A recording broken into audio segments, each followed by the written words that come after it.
దేవుని నామమునకు మహిమ కలుగునుగాక. ఈ ఉదయకాలము మీకందరికీ వందనాలు తెలియచేస్తున్నాను.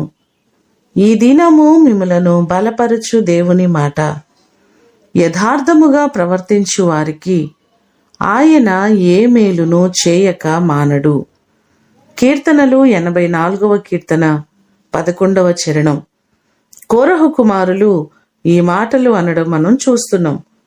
అలాగే మొదటి రాజుల గ్రంథము 15వ అధ్యాయము 4వ వచనంలో చూస్తే, దావీదు యెహోవా దృష్టికి యథార్థముగా నడుచుకొనుచు ఆయన తనకిచ్చిన ఆజ్ఞలలో దేని విషయమందును తప్పిపోకుండెను అని ఈ భాగంలో మనకు కనబడుతుంది.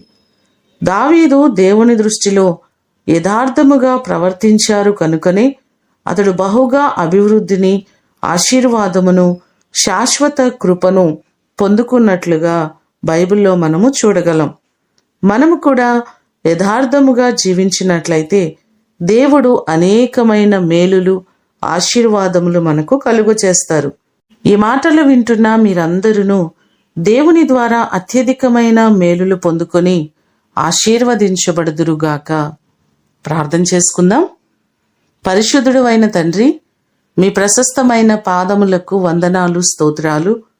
మీ కృప చొప్పున దావీదు యథార్థముగా నడుచుకునుటను బట్టి అతనిని మీరు బహుగా ఆశీర్వదించారు. అనేకమైన మేలులను అనుగ్రహించి, అభివృద్ధినిచ్చి, కృపను అనుగ్రహించి, అనేకమైన జయములను మీరు దయచేశారు. మా వ్యక్తిగత జీవితాల్లో కూడా అనేకమైన కార్యాలు మాకు మీరు అనుగ్రహించండి.